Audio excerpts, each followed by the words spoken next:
네, 오늘은 미디안의 손에 넘기신 이유, 미디안의 손에 넘기신 이유라는 제목으로 말씀을 전하도록 하겠습니다. 우리가 지난 시간에 살펴본 것처럼 드보라가 또 바락을 통해서 이 가나안 왕 야빈의 손에서 벗어나게 했습니다. 사사 드보라의 승리를 노래하는 것을 우리는 살펴보았습니다. 이렇게 사사 드보라가 이기고 나서 이스라엘에 평안이 찾아왔는데 40년 동안이었어요. 40년이면 꽤 길게 평안이 찾아온 거예요. 이스라엘 역사 속에서 40년은 긴 편에 속합니다. 물론 하나님의 백성이기 때문에 줄곧 평안해야 되는데 왜 40년이 긴 편에 속하느냐? 저들이 하나님을 자주 배반하고 우상을 섬겨버렸기 때문에 하나님의 진노의 회초리가 늘 찾아왔었습니다.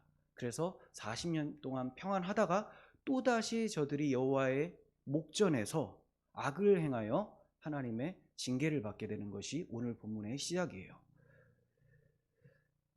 자, 40년 동안 평안했었던 이스라엘이 한 세대가 지나자 이스라엘 백성들은 가나안 사람들과 조금씩 타협하기 시작을 합니다. 이것은 하나님 없이도 살 길을 찾아보겠다라는 시도라고 할 수가 있어요. 이러한 모습은 에덴 동산에서 발견이 되었습니다.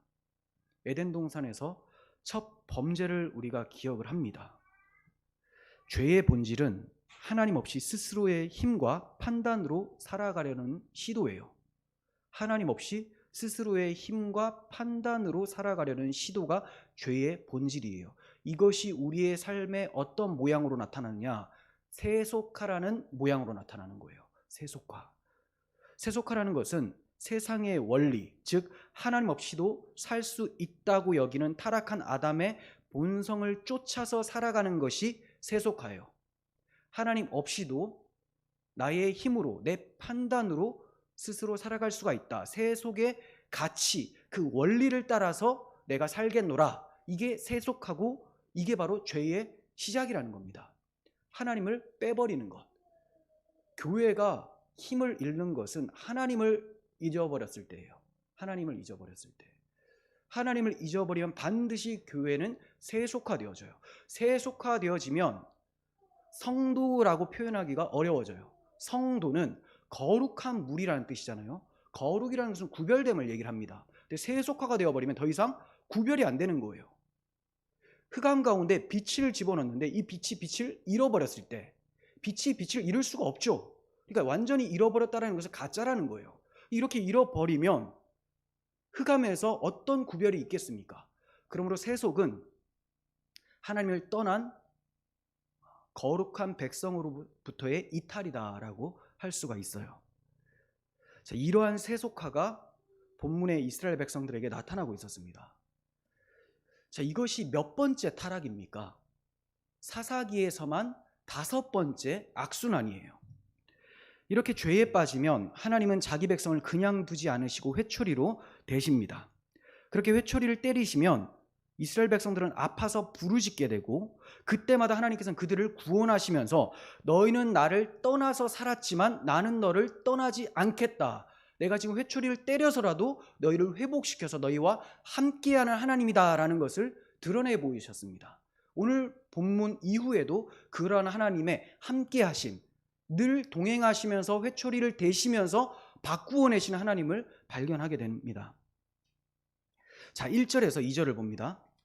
이스라엘 자손이 또 여호와의 목전에 악을 행하였으므로 여호와께서 7년 동안 그들을 미디안의 손에 넘겨주시니 미디안의 손이 이스라엘을 이긴지라라고 합니다. 네, 7년 동안 미디안 손에 압제를 당하게 돼요. 7년이면 앞에서 뭐 8년, 18년, 20년 이렇게 압제를 당했었는데 그거에 비하면 좀 적게 당한 것 같아요. 그런데 이 7년이라는 수가 정말로 이제 7년이라는 기간 동안 통치를 받았다고 저는 믿고 있지만 이것을 통해서 또 하나님께서 주시려고 하는 메시지가 있다고 생각이 되어집니다. 7이라는 수는 완전수죠. 그러니까 미디안의 손에 완전히 빠져들어서 하나님의 완전한 징계를 받고 있는 기간이다라고 할 수가 있어요. 그리고 7년이 끝나고 8년째가 되면 회복이 일어나는데 이것은 마치 8일째 이스라엘 백성들이 할례를 받는 것과 유사한 모습을 보여집니다. 할례를 받으면 이제 새로운 하나님의 백성이 되었다라는 징표가 되어지는 거예요. 이들이 저렇게 타락해서 하나님께서 완전한 징계 가운데 두셨다가 그 일정 기간이 끝나면 이제 다시 회복시켜 주시는 하나님을 보게 됩니다. 하나님의 징계는 항상 일정 기간이라는 것이 있어요. 기간 없이 하나님께서 징계하지는 않으세요. 물론 그 기간을 우리는 잘 알지 못합니다. 하지만 하나님은 반드시 적당한 기간을 허락해 주시고 또 그 기간 이후에 우리를 회복시켜 주시는 분이시라는 거죠. 그러니까 우리는 그 기간 동안 그냥 이 악물고 버티는 것이 아니라 하나님께서 나에게 무엇을 요구하시는가, 나에게 어떤 회복을 원하시는지를 바르게 알고 그 징계 회초리를 달게 받으면서 참고 견디며 지나가야 되는 거예요. 그렇지 않고 하나님의 뜻을 잘 모르고 교훈을 얻지 못하고 지나간다면 그것은 자주 말씀을 드리지만 생고생이 되는 것이죠. 하나님께서는 자기 백성들에게 회초리를 대시는 이유가 있어요. 이제는 이전과 같은 모습으로 빠지지 말고 더욱 성숙한 모습으로 나의 영광을 나타낼 자로 서라라는 것이 하나님의 목적이라는 거예요. 그래서 이 7년이라는 기간, 우리 인생에서도 하나님의 징계가 여러 번 있을 수 있습니다. 그리고 인생 전체가 또 징계의 기간이라고 할 수도 있어요. 인생이 광야 기간이잖아요. 그러므로 우리의 인생은 징계 기간이지만 이 기간 동안 우리는 무엇을 깨달아야 되는가? 하나님의 회복시키고자 하는 하나님의 뜻, 점점 하나님의 뜻대로 성화되어가는 그런 모습을 하나님께서 기대하시면서 우리에게 회초리를 대신다라는 거죠. 그리고 정말로 8년째 되는 날, 주님 다시 오셔서 우리를 영적 가나안 땅에 이르게 하는 날, 새하늘과 새 땅에 이르게 하는 날, 우리는 하나님 안에서 회복을 누리면서 온전히 주님을 찬양하게 될 겁니다. 그때까지 하나님의 징계를 잘 받으면서 유익을 누릴 수 있는 우리들이 되었으면 좋겠어요. 2절 봅니다. 2절 하반절, 이스라엘 자손이 미디안으로 말미암아 산에서 웅덩이와 굴과 산성을 자기들을 위하여 만들었더라 라고 합니다. 미디안의 압제와 약탈을 모면해 보려고 숨어서 지냈습니다. 저들이 심심하면 올라와서 다 빼앗아 버리는 거예요. 경작만 하면 빼앗아 버리고 괴롭히고 이러다 보니까 이제 숨어 지내요. 전에도 이러한 신세를 경험한 적이 있었죠. 사사기 1장 34절을 보시면 아모리 족속이 단 자손을 산지로 몰아넣고 골짜기에 내려오기를 용납하지 아니하였으며, 원래 단 자손이 골짜기 즉 평지에 살아야 되는데 아모리 족속이 차지해 버린 겁니다. 어쩌다 그렇게 됐나? 저들을 내쫓지 않으니까. 저들을 하나님께서 다 내쫓으라고 했는데 귀찮은 거예요. 싸우기 힘든 겁니다. 서로 타협하면서 지내다 보니까 점점 치고 들어오는 거죠. 우리도 죄와 타협을 하다 보면 죄가 어느 순간 우리의 경건을 다 무너뜨립니다. 결국 우리가 골짜기가 아닌 산지로 쫓겨나서 내려오지도 못해요. 하나님 앞에 나아가서 은혜를 받아야 되는데, 하나님께서 주신 풍성한 은혜를 누려야 되는데 누리지도 못하고 쫓겨나서 도망자 신세가 되어버린다는 거죠. 자, 이런 기억이 있었어요. 그리고 얼마 전에도 있었어요. 사사기 5장 6절을 보시면 아낫의 아들 삼갈의 날에 또는 야엘의 날에 대로가 비었고 길의 행인들은 오솔길로 다녔다. 네, 지도자들이 다 사라져버렸고 대로가 텅텅 비어버렸습니다. 대로는 가나안 사람들이 지나다니니까. 이스라엘 사람들은 도망다니면서 오솔길로, 좁은 길로 다닌 거예요. 이게 믿음의 좁은 길이 아니에요. 두려워서 도망다닌 겁니다. 여러분, 하나님 없이 살 길을 찾아보겠다라는 것, 자신들이 만든 것에 숨는 것, 이게 근본적인 해결책이 될 수가 없습니다. 저들이 산에 웅덩이를 파고 또 산성을 만들어서 피해봤습니다. 언제까지 거기에서 살려고 합니까? 하나님께서 주신 땅은 평지고 하나님께서 주신 땅은 거기에서 경작하며 누리라고 하셨는데 언제까지 굴에 들어가서 숨어서 지냅니까? 이건 해결책이 될 수가 없어요. 우리 힘으로 만든 도피처는 절대로 도피처가 될 수가 없다는 거예요. 회개하고 하나님께로 돌아가는 것만이 살 길이에요. 어떤 문제든지 근본적인 해결책은 사람이나 세속의 힘을 의지하는 것이 아니라 하나님과의 관계를 회복하는 거예요. 여러분, 어떤 일이 잘 안 풀립니까? 이게 안 풀리는 것에 초점을 두실 것이 아니라 하나님과의 관계가 지금 잘 풀리고 있는가를 생각해 보시라는 거예요. 이것이 잘 풀렸음에도 불구하고 일이 잘 안 풀린다? 괜찮은 거예요. 근데 일이 잘 풀리는데 하나님과의 관계는 안 풀려 있어요. 이거는 사망으로 가는 길이 되는 거예요. 이 지금 잘 풀려 있는 세속의 성공은 사망으로 가게 됩니다. 여러분, 제일 중요한 것은 하나님과의 관계를 푸는 겁니다. 하나님과 화목할 때 어떠한 환경이 찾아와도 내 삶에 평강이라는 것이 존재해요. 하지만 세상이 평강하다라고 하는 그 성공을 가져다 줘도 하나님과 화평하지 못하면 우리의 영혼은 궁핍하게 되는 것입니다.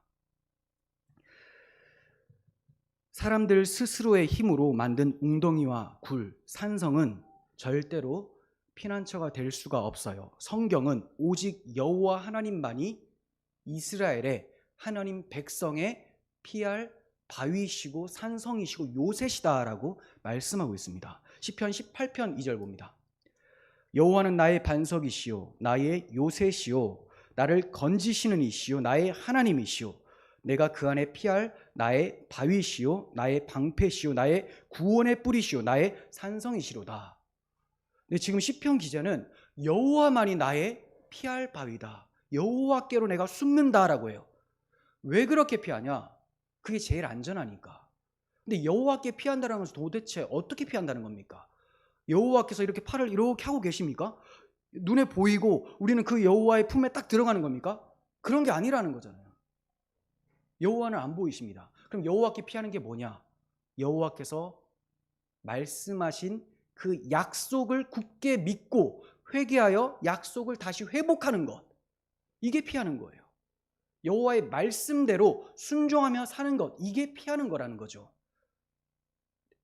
세상에는 많은 사람들이 자기의 피할 바위를 찾습니다. 결국 자신들의 꾀로 세상의 어려움들은 피해 보겠다고 하겠지만 마지막 날 주님이 심판하실 때 그 하나님의 눈앞에서는 어떻게 피하겠습니까? 계시록 6장 마지막에는 그들이 산으로 피하고 바위로 피해서 그 산과 바위가 내 머리로 떨어져도 좋으니 나를 좀 가려달라고 합니다. 그게 떨어지면 어떻게 돼요? 터져서 죽게 되죠. 깔려서 죽게 되는 거예요. 그래도 좋으니 그 하나님의 눈앞에, 어린 양의 눈앞에서 나를 좀 가려달라. 절대로 피할 수가 없다는 겁니다. 우리가 피할 바위는 하나님이세요. 그 하나님 안에 피할 때, 하나님을 향한 믿음이 회복되어질 때 우리의 영혼은 안전하다는 것을 기억하시기 바랍니다. 자, 나훔 1장 7절에서도 말씀하고 있어요. 여호와는 선하시며 환난 날에 산성이시라. 그는 자기에게 피하는 자들을 아시느니라. 네, 하나님께서는 우리의 피난처가 되어 주시는데 그 우리라고 할 때는 자기에게 피하는 자를 가리키는 거예요. 피하지도 않는데 하나님께서 알아서 날 지켜주실 거야. 그렇지 않다는 거죠. 피하는 사람은 반드시 믿음을 회복하고 말씀 가운데 순종하며 아무리 어려운 대적이 있을지라도 하나님 말씀이 진리입니다, 이것이 현실입니다 하고 그걸 따르고 그 길로 가는 사람이에요. 이런 사람들에게 피난처가 되어주신다는 겁니다. 그러니까 가만히 나는 그냥 교회 나오니까, 나는 어렸을 때부터 모태 신앙이니까 하나님께서 나를 보호해 주실 거야, 그런 건 없다는 겁니다. 자기에게로 피하는 자들을 하나님께서 아신다라는 거예요. 여호와께 피하시길 바랍니다. 애굽에서 나온 하나님의 군대가 어째서 이렇게 비참한 모습을 하게 된 것입니까? 어째서 대로로 다니지도 못하고 오솔길로 다니고 굴과 토굴에서 숨어 지내게 됐습니까? 여호와의 목전에 악을 행했기 때문이에요. 다른 것이 아닙니다. 윤리적으로 타락해서 그게 본질이 아니에요. 여호와의 목전에 악을 행한 것, 이건 종교적인 타락을 얘기를 합니다. 여호와 앞에 여호와만을 섬긴 것이 아니라 우상을 숭배했기 때문에 하나님의 회초리를 맞게 되고 비참한 꼴이 되어버린 겁니다. 저들이 행한 악이 어떤 겁니까? 이스라엘의 악행의 시작은 늘 동일해요. 그들의 하나님 여호와를 버리고 우상 신을 섬기는 겁니다. 사사기 2장 12절 보시면 애굽 땅에서 그들을 인도하여 내신 그들의 조상들의 하나님 여호와를 버리고 다른 신들, 곧 그들의 주위에 있는 백성의 신들을 따라 그들에게 절하여 여호와를 진노하시게 하였으되, 네, 명백히 10계명의 제1계명, 2계명을 어겨버린 것이죠. 나 외에 다른 신을 내게 두지 말지니라. 그리고 우상이나 다른 어떠한 형상을 만들지 말고 절하지도 말고 섬기지도 말라. 다 어겨버린 거예요. 10계명을 어겼다라는 것은 율법을 어긴 거죠. 근데 율법은 단순히 계명만 있는 것이 아니라 성막 식양도 있다고 지난번에 말씀을 드렸어요. 전체적으로 하나님의 언약입니다. 언약. 이 언약 안에 율법이 있어요. 하나님의 언약을 무시해버렸기 때문에 하나님께서 그들을 애굽 땅 종되었던 집에서 구원해 주셨고, 하나님의 큰 팔로 유월절 어린 양의 피로 구원해 주셨음에도 그 하나님을 잊어버리고 언약하신 하나님을 버려버렸으니 10계명을 지킬 만한 힘이 나오질 않는 거예요. 아니, 계명을 보고 계명이 즐거워야지 계명을 지킬 만한 동기가 나타나잖아요. 근데 계명이 즐겁지가 않아요. 왜냐하면 자신들을 구원한 하나님을 잊어버렸으니까.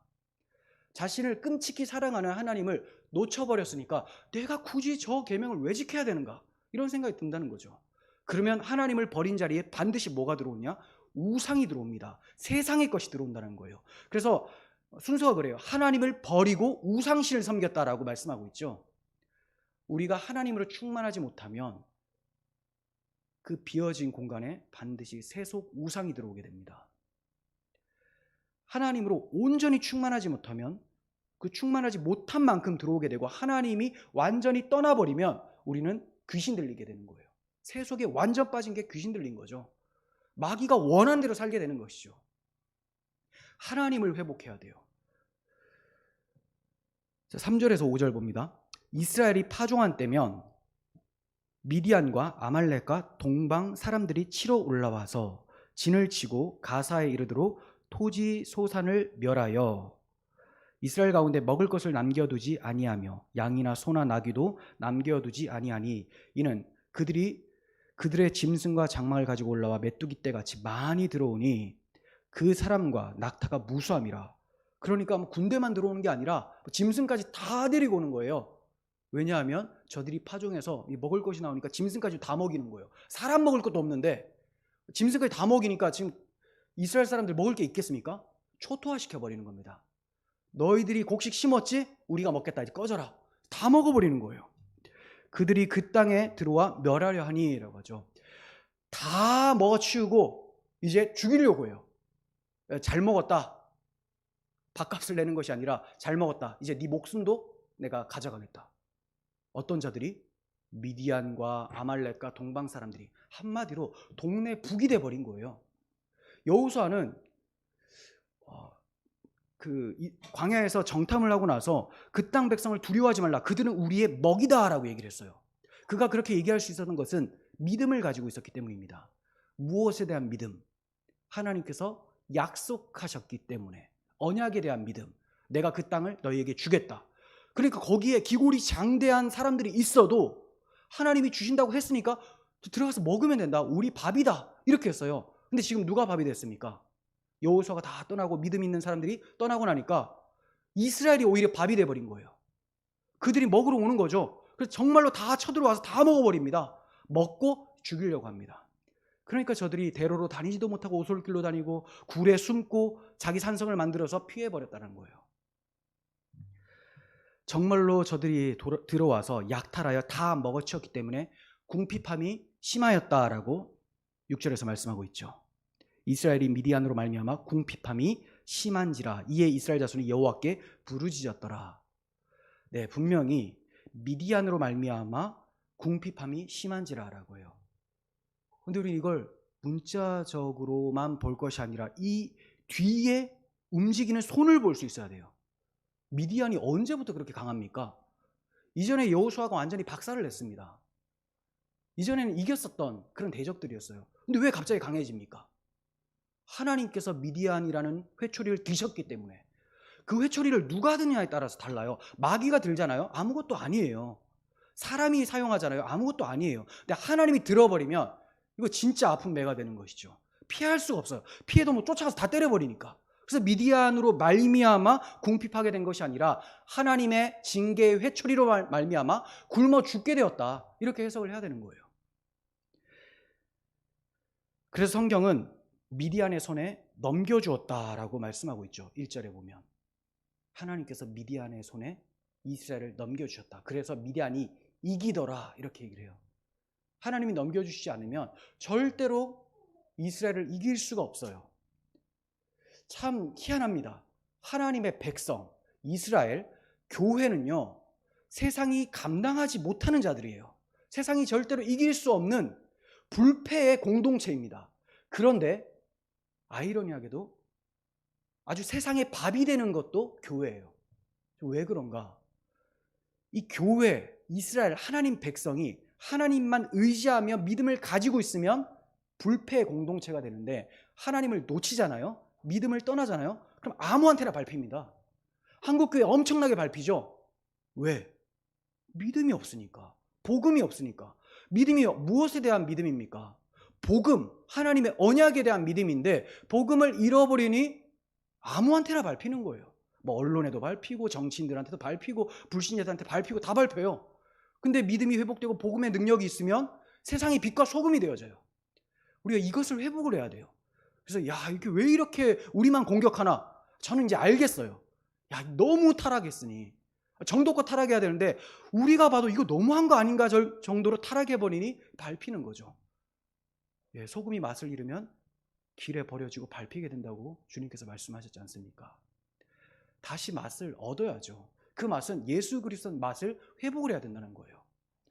하나님 언약 앞으로 다시 나아가는 우리가 되었으면 좋겠습니다. 여러분, 하나님께서 미디안을 들어서 이스라엘을 때리셨어요. 때리시는 이유는 맞아 죽으라가 아닙니다. 내가 완전히 너희를 이 지면에서 사라지게 하겠다. 이게 아니에요. 내가 때릴 테니 내 마음이 너무 아프지만 때릴 테니 울어라, 부르짖어라 라는 거예요. 부르짖으면 그제서야 너희가 뭘 잘못했는지 내가 얘기해주고 어디에서 넘어졌는지 얘기해주면 너희가 거기에서 돌아서서 회복되면 다시 나의 영광을 나타낼 자로 내가 사용하겠다. 이겁니다. 하나님께서 때리시는 이유는 우리의 인생 속에서도 각자 매를 맞을 거 아닙니까? 교회적으로도 맞고 개인적으로도 맞아요. 그 이유가 뭐냐면 여러분들 맞아서 피 터지라고 때리는 게 아니라는 거죠. 회복하라는 거예요. 내가 세상에서 너희를 빛과 소금으로 사용할 건데 빛을 잃어가고 있으니 다시 때려서 불을 밝히겠다라는 겁니다. 부르짖으라는 거예요. 이런 위기의 때에 우리 인생이라는 개인의 삶 속에서의 위기의 때에 또 기독교라는 이 역사 속에서 이 위기의 때에 우리가 부르짖어야 됩니다. 하나님이 치시는 이유는 부르짖으라는 거죠. 부르짖으면 하나님이 나타나셔서 가르쳐 주세요. 근데 왜 하나님의 임재를 못 느끼냐? 덜 맞아서 그렇고 덜 맞았으니 부르짖지 않는 거고 부르짖지 않으니 하나님이 나타나셔서 말씀하지 않으시는 거죠. 이스라엘 백성들이 부르짖었습니다. 하나님의 마음은 부르짖게 하기 위함이에요.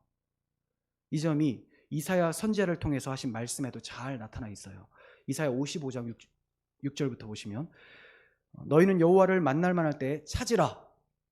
가까이 계실 때 그를 부르라. 자, 이게 중요한 말씀이에요. 그분을 찾고 그분을 부르라. 구하고 찾고 두드리라 라고 하시잖아요. 네, 우리도 주님을 찾아야 돼요. 악인은 그의 길을, 불의한 자는 그의 생각을 버리고 여호와께로 돌아오라. 원래 악인은 불신자에게 해당하는 표현인데 교회가 타락하면 악인보다 더 타락해요. 돌아오라는 겁니다. 그리하면 그가 긍휼히 여기시리라. 너무 은혜롭지 않습니까? 그렇게 악인이고 그렇게 불의하게 행하는데 돌아오면 긍휼히 여겨주시겠다는 거예요. 긍휼히. 하나님은 언제든지 문을 열고 계십니다. 집 나간 아들이 돌아오기를 원하는데 탕자 주제에 자기가 텅텅 비어버렸다는 사실을 모르고 계속해서 세상에서 살아보겠다는 거예요. 돌아와야죠. 돌아오면 긍휼히 여겨주세요. 우리 하나님께로 돌아오라. 그가 너그럽게 용서하시리라. 이는 내 생각이 너희의 생각과 다르며 내 길은 너희의 길과 다름이니라. 여호와의 말씀이니라. 이는 하늘이 땅보다 높음 같이 내 길은 너희의 길보다 높으며 내 생각은 너희의 생각보다 높음이라. 여러분, 하나님을 속단하지 마십시오. 우리의 타락한 그런 양심이나 그런 생각들로 인해서 이렇게 하면 하나님께서 이런 식으로 하면 나를 좀 덜 때리실 거야, 또는 하나님께서 나를 죽이시려고 이렇게 때리는 거야, 이렇게 오해를 하거나 자기 멋대로 회복을 만들어내지 말라는 거예요.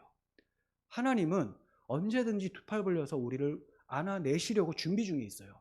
문제는 우리가 전적으로 회개하여 돌아가지 않기 때문이죠.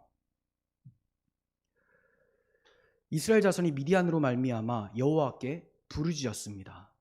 여호와께서 그 부르짖음을 들으시고 한 명의 선지자를 세워서 이스라엘 백성들에게 보내십니다. 그리고 말씀을 전하라고 하세요. 제가 좀 전에 말씀드린 것처럼 때리시는 이유는 부르짖게 함이고, 부르짖게 하신 이유는 말씀하시려고 하는 겁니다.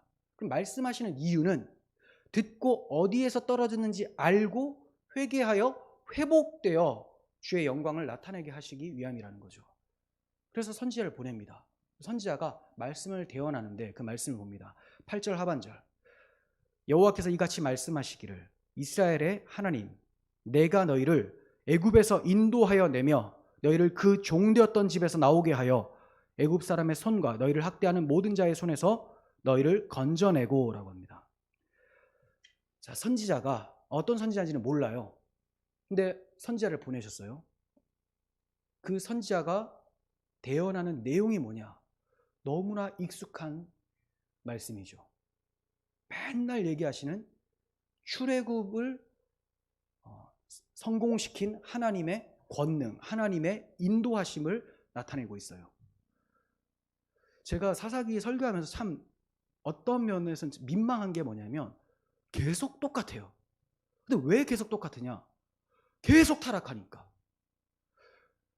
맨날 복음을 회복하자고 설교합니다. 왜 이 시대에 하나님께서 이런 메시지를 계속 주시는가? 계속 타락하니까. 듣고 또 들어도 또 돌아서 버리니까 계속 돌아오라고 하죠. 이 말씀도 똑같습니다. 그냥 무턱대고 돌아오는 게 아니에요. 어떤 식으로 돌아와야 되는지를 정확하게 가르쳐주고 계세요. 자, 말씀 다시 보시면 내가 너희를 애굽에서 인도하여 냈다. 너희를 그 종되었던 집에서 나오게 했다. 이거 기억하라는 겁니다. 쉽게 말해서 하나님께서 너희를 긍휼히 여기시고 사랑하셔서 구원해 주신 것을 놓쳐버리면 타락하게 되고 매맞는 거야 라고 하시는 거죠.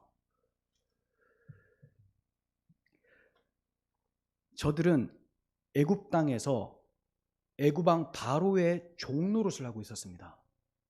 그런 종이었던 자들을 하나님께서 소속을 바꾸어 주셨어요. 여호와 하나님 안으로 들어가게 하셨죠.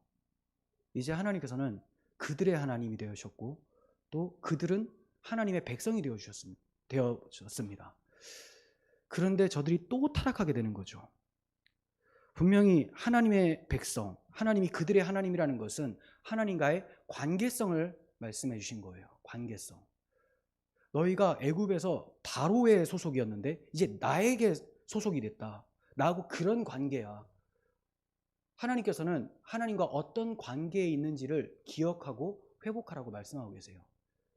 여러분, 우리가 타락하고 죄를 짓잖아요. 그러면 빨간불이 어디에다 들어오냐면 내가 하나님과 어떤 관계인지를 망각해버리게 돼요. 그렇게 되면 불평이 생기게 되고 원망이 생기게 되고 삶이 힘들어져요. 무거운 짐을 진 것처럼 되어집니다. 하나님 나를 돌보지 않는 거라고 생각하고 그 돌보지 않는 내 인생을 내가 책임지려고 하다 보니까 굉장히 힘들어져요. 근데 하나님께서는 내가 구속한 이유는 너를 내 백성 삼고 나는 너희의 하나님 되기 위해서다. 이렇게 말씀하고 계시죠. 하나님과의 관계를 다시 한번 회복하시길 바랍니다. 그리고 내가 인도하여 내었다라고 하나님께서 말씀해 주셨는데 이것을 통해서 이스라엘 스스로의 힘으로 종살이에서 벗어난 것이 아니다라는 것을 말씀해 주고 계세요. 너희들이 지금 가나안 땅에 들어와 있잖아. 그런데 너희들의 힘으로 바로에게 탈출한 거냐?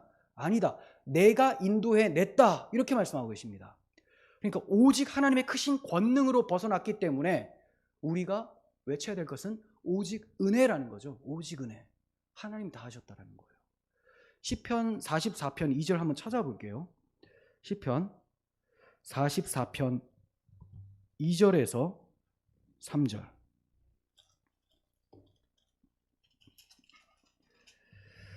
자, 제가 읽을게요. 주께서 주의 손으로 뭇 백성을 쫓아내시고, 뭇 백성을 내쫓으시고, 그러니까 가나안 족속들을 그 땅에서 내쫓으신 것처럼 그렇게 하시고, 우리 조상들을 이 땅에 뿌리박게 하시며, 주어를 보십시오. 주께서 하시며죠. 너희들이 했다가 아니에요. 주께서 하셨어요. 주께서 다른 민족들은 고달프게 하시고 우리 조상들은 번성하게 하셨나이다. 이스라엘 백성들이 애굽 땅에서도 종살이하면서도 어마어마하게 번성하게 됩니다. 생육하고 번성하라고 하신 그 말씀대로 하나님께서 자기 백성을 번성케 하셨다는 거예요. 그들이 자기 칼로 땅을 얻어 차지함이 아니요 그들의 팔이 그들을 구원함도 아니라 오직 주의 오른손과 주의 팔과 주의 얼굴의 빛으로 하셨으니 주께서 그들을 기뻐하신 까닭이니이다. 주님께서 저들을 기뻐하셨기 때문에 그렇다. 그러니까 온전히 주님이 인도해 내셔서 그 땅으로 들어가게 하신 거죠. 이걸 아는 사람은 뭐라고 표현하냐? 바로 뒤에 4절. 하나님이여 주는 나의 왕이시니이다. 하나님이여 당신이 나를 구속하셨으니 주님이 나의 왕이십니다. 근데 지금 이스라엘 백성들 어때요? 자신들의 왕이 지금 바알과 아세라인 줄 아는 거예요. 우리는 하나님의 통치가 아니라 저 이방 신의 통치를 받고 싶다. 이렇게 지금 생각하면서 우상숭배를 하고 있습니다. 하나님께서 오직 은혜로 우리를 구원하셨고 그렇기 때문에 우리는 오직 하나님께만 복종해야 될 필요가 있어요. 자, 그리고 학대하는 모든 자의 손에서도 건져내셨다고 하죠. 수고하고 무거운 짐을 벗겨주신 겁니다. 무엇으로? 오직 은혜로라고 했는데 방법이 뭐냐? 유월절 어린 양의 피로, 즉 오직 예수 그리스도로 구원하셨다는 거죠. 유월절 어린 양의 피, 어린 양으로 피 흘리신 예수 그리스도를 향하게 하고 있어요. 그러니까 두 가지입니다. 지금 선지자가 얘기를 하는 것은 오직 은혜를 기억하라. 그리고 유월절 어린 양의 피를 기억하라. 오직 은혜로 그리스도로 말미암아 구원함을 받았으니 이것을 놓쳐버리면 매맞는다라는 거예요. 9절 하반절 또 봅니다. 그들을 너희 앞에서 쫓아내시고 그 땅을 너희에게 주었으며 즉 가나안 땅으로 인도하여 그 땅, 약속의 땅을 주셨다라는 말씀이죠. 언약의 신실하신 하나님, 언약한 바를 반드시 이루신 하나님. 아무리 대적이 강해도 가나안 땅에 이방 민족이 아무리 많아도 하나님이 약속하셨으면 들어가서 그냥 먹으면 되는 거예요. 먹은 그 사람의 공로가 아닙니다. 마련해 주신 요리사의 작품이라는 거예요. 가나안은 그냥 하나님의 요리였습니다. 가서 먹었어요. 그러므로 오직 은혜로 오직 그리스도로 하나님의 능력으로 신실하심으로 먹었으니 하나님께만 찬송 돌리고 하나님께만 복종하며 살라. 그렇지 않으면 매맞는다 이거예요. 우리의 삶과 또 우리 현실과 계속 연결해 보십시오. 왜 교회가 매맞고 왜 내가 매맞는지, 왜 내가 힘이 없어지는지. 오직 은혜라는 교리도 사라져가고 있습니다. 자유주의 신학자들, 인본주의자들로 인해서 오직 은혜 사라지고 있어요. 그들은 오직 은혜가 아닙니다. 나의 힘, 나의 의지를 얘기를 하죠. 오직 그리스도 아니에요. 반만 그리스도, 나머지는 내가, 이렇게 되어집니다. 그리고 마치 하나님의 언약을 자기들이 실현시켜야 되는 것처럼 얘기를 합니다. 그렇게 돼버리면 이스라엘 백성들과 같이 세속화되어지고 우상 숭배하다가 매를 맞게 되는 것이죠. 10절 봅니다. 내가 또 너희에게 이르기를 나는 너희의 하나님 여호와이니 너희가 거주하는 아무리 사람의 땅의 신들을 두려워하지 말라 하였으나 너희가 내 목소리를 듣지 아니하였느니라 하셨다 하니라. 나는 너희의 하나님 여호와다. 하나님 여호와이기 때문에 그들이 뭘 해야 되냐면 목소리를 들어야 되는 거죠. 나는 너희의 하나님 여호와다. 여호와는 구원의 하나님, 능력의 하나님을 얘기해요. 여호와는 출애굽시키실 때 하나님께서 말씀하신 이름이에요.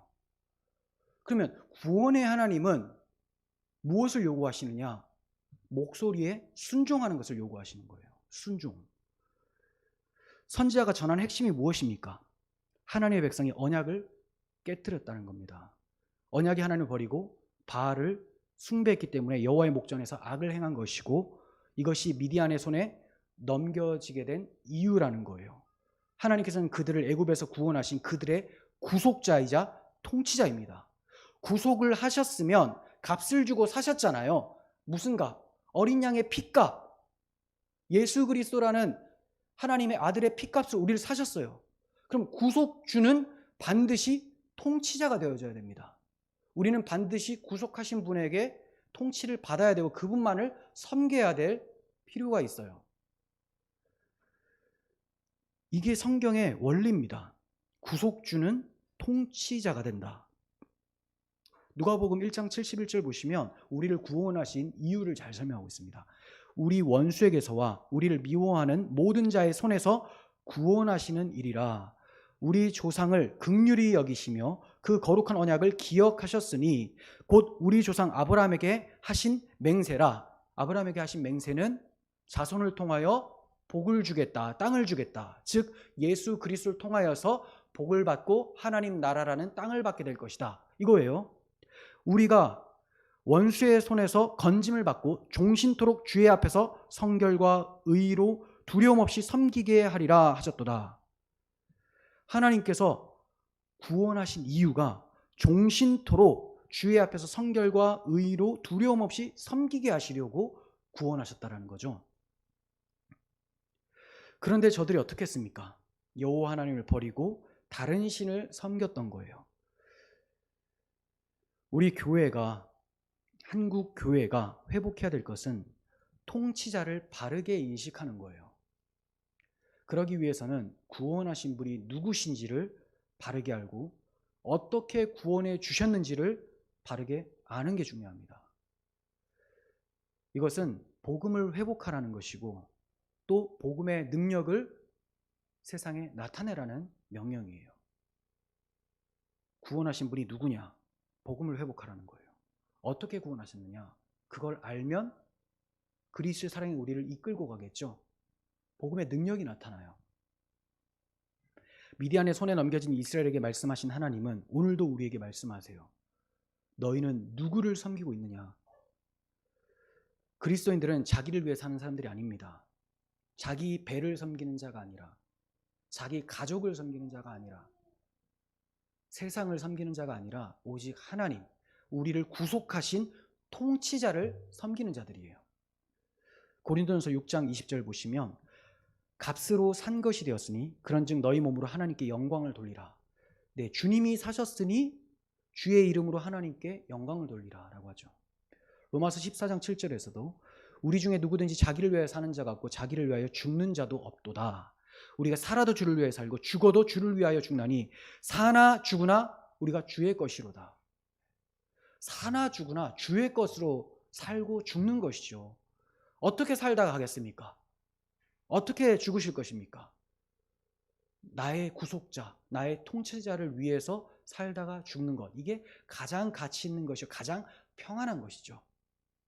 여러분, 저주를 받아 멸망당하는 것은 단순히 율법을 안 지켜서가 아니에요. 하나님께서는 율법의 행위로는 그의 앞에서 의롭다함을 육체가 없다라는 것을 분명히 알고 계셨습니다.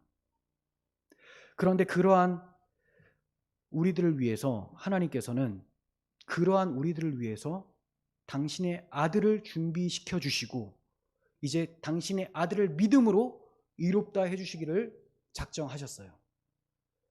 그러니까 하나님은 율법을 안 지켜서 우리를 심판하시는 것이 아니라, 율법을 안 지켜서 멸망시키시는 것이 아니라 하나님이 구원해 주시기 위해서 구원의 방도를 열어주셨는데, 당신의 아들을 그리스도로 보내주셨는데, 십자가에 내어주셨는데 그 아들을 거부해버리는 것, 하나님의 엄청난 호의와 사랑을 무참히 짓밟는 것, 이것 때문에 멸망시킨다는 겁니다. 구약시대에도 멸망당한 사람들은 오실 메시아를 거부했기 때문이에요. 신약시대에 멸망당한 사람들, 오신 예수 그리스도를 거부하고 다시 오실 주를 믿음으로 기다리지 않기 때문에 멸망당하는 겁니다. 사람들이 왜 그리스도를 거부할까요? 하나님이 하셨기 때문에 거부합니다. 잘 생각해 보세요. 그리스도를 왜 거부하냐? 하나님이 준비해 주신 선물이기 때문에. 하나님이 준비해 놓으신, 하나님이 열어 놓으신 길이 그리스도이기 때문에 그걸 거부하는 거예요. 사람들은요, 타락한 아담의 본성을 가진 사람들은 자기가 자기 길을 개척하길 원해요. 자기가 구원의 방도를 열기를 원하고 자기의 의로 구원에 이르기를 원합니다. 근데 하나님께서 그렇게 하지 않으셨어요. 내가 하겠다. 내가 여자의 후손, 내 아들을 통해서 뱀의 머리를 상하게 하겠다. 에덴 동산에서부터 말씀해 주셨고 은혜를 선포해 주셨는데, 그거 필요 없고 내가 한번 해보겠습니다. 내가 해야지만 내 이름이 높아지거든요. 타락한 아담의 본성을 가진 사람은 다 자기 이름 높이길 원해요. 하지만 하나님은 하나님 외에 다른 모든 이름을 삭제시키길 원하십니다. 왜냐하면 하나님 외에 존재 가치가 있는 사람들이 없거든요. 그 어떤 피조물도 하나님을 떠나서 존재 가치가 있는 것이 없다는 거예요. 하나님 안으로 들어왔을 때 비로소 창조의 목적대로 지어지는 것이고 존재 가치가 부여가 되는 겁니다. 하나님을 떠나면 존재 가치가 없기 때문에 반드시 멸망당하게 돼요. 하나님께서 존재 가치를 부여해 주시기 위해서 여자의 후손을 내어주셨어요. 근데 그 여자의 후손을 거부해버립니다. 그럼 스스로 존재 가치를 거부한 것이고 자기 스스로 존재를 만들어 보려고 하는데 이게 됩니까? 먼지가 어떻게 존재 가치를 만들어내겠습니까? 흙으로 지음받은 인간이 어떤 가치가 있습니까? 흙, 땅에 밟히는 게 흙이잖아요. 이 흙이 가치가 있으려면 여호와께서 그 코에 생기를 불어넣으셔야지만 생명이 된지라가 되는데 그 생기를 불어넣어 주시기 위해서 예수 그리스도를 보내시고 성령을 부어주시려고 하는데 그분을 거부하니 그는 여전히 흙이 된다는 거죠. 흙은 하나님의 발에 밟히게 됩니다. 발판이 되어진 거, 발등상이 되어지는 거예요. 하나님이 하실 것을 거부하며 자기 힘을 의지하는 자가 바로 뱀의 후손이 되는 겁니다. 그 결과 자신이 거부한 여자의 후손으로 인해서 자신의 머리가 상하게 되는 것이죠. 이런 관점에서 보면 하나님의 백성 이스라엘이 우상숭배를 했다는 것은 단순히 그냥 절했다 이 정도로 그치는 것이 아니라 이방 사람들이 절했다 이런 걸 얘기를 하는 게 아니에요. 불신자들이 뭐 산소 가서 절하더라, 목석 깎아놓고 절하더라 이런 정도의 내용이 아니라 교회가 우상숭배를 했다. 자기 스스로 주인이 돼서 자기 의를 높이려고 했다. 이게 우상숭배인데 이것은 그리스도를 거부한 행동이 되는 겁니다. 복음을 내동댕이 쳤다는 게 되는 거예요. 그래서 엄청난 죄악이고 하나님은 이러한 자들에게 빨리 돌아오라. 돌아오지 않으면 여호와의 진노하심이 급하시기 때문에 길에서 망할 것이다 라고 말씀하고 있는 것입니다. 다행히 이스라엘 백성들은 기드온이라는 사사가 이후에 등장을 해서 멸하게 하고 이스라엘 백성들은 회복이 되어서 또 평안을 살게 됩니다. 하지만 또다시 반복해서 타락하고 이게 이스라엘의 역사입니다. 누구를 보여줍니까? 이 시대를 살아가는 교회들의 모습을 보여주고 있어요. 그러니까 어디에 초점을 둬야 되냐? 우리는 그러지 맙시다. 네, 그것도 좋아요. 그 마음을 가지고 있어야 돼요. 하지만 그러한 우리를 끝까지 따라와서 회초리 되시면서 우리의 삶에 개입하셔서 우리의 뜻대로 되지 않도록 만들어내시는 하나님의 엄청난 추격전에 감동하시고 감사하시라는 거예요. 가만히 내버려 두지 않아요. 내 뜻대로 되면 내가 막 하나님을 잊어버리고 사니까 하나님께서 따라다니면서 이거 망하게, 저거 망하게. 물론 우리가 뭐 잘못해서 망하는 거 그거 말하는 게 아니에요.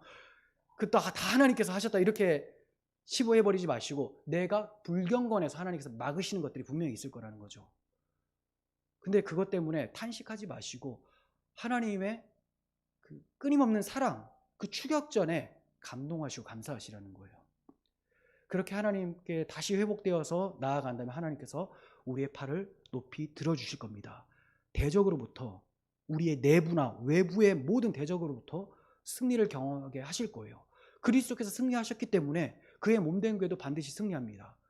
우리의 죄악이 끊임없이 우리를 넘어뜨리려고 불경건의 자리로 만들어내려고 하고 교회에서 예배를 드려도 나의 지은 죄 때문에 은혜가 안 되도록 계속해서 귀를 막도록 하지만 우리가 철저하게 회개하고 다시 복음 앞으로 나아가면 하나님께서는 우리에게 계속 끊임없이 괴롭히는 이 죄악들을 밟으실 것이고 성화의 자리로 그리스도를 닮아가는 영광스러운 자리로 만들어내실 거라는 거죠. 여러분 부르짖고 또 부르짖으십시오. 주님이 회초리를 대시면 주님 너무 아픕니다. 아프기 때문에 다시 한번 주께서 무엇을 회복하라는지 집중하고 돌아서겠습니다. 그렇게 돌아서서 회복되어져서 주님의 통치만을 받으면서 주님만 섬기는 우리 모두가 되었으면 좋겠습니다. 기도하겠습니다. 하나님 아버지, 우리 개인의 삶 속에서 주의 은혜가 충분히 경험되어져야 되는데 우리의 게으름과 나태함과 악함 때문에 하나님의 은혜를 누리지 못하고 가나안 족속과 같은 죄악에 넘어져서 실패하는 삶을 살아갑니다. 주님, 이렇게 괴로울 때 주님의 회초리라는 것을 알고 다시 복음을 회복하며 나를 사랑하사 자기 아들을 내어주신 그 아들 예수 그리스도의 십자가 사랑을 기억하고 감사함으로 주님을 섬기게 하여 주시옵소서. 교회가 세상의 조롱거리나 세상에게 밟히는 그런 학대를 당하지 않도록 교회가 믿음을 회복할 수 있도록 도와주시옵소서. 철저하게 돌아서서 이 한국 교회가 하나님께서 주신 촛대를 꺼트리지 않도록 은혜 베풀어 주시옵소서. 우리 구주 예수 그리스도 이름으로 기도합니다. 아멘.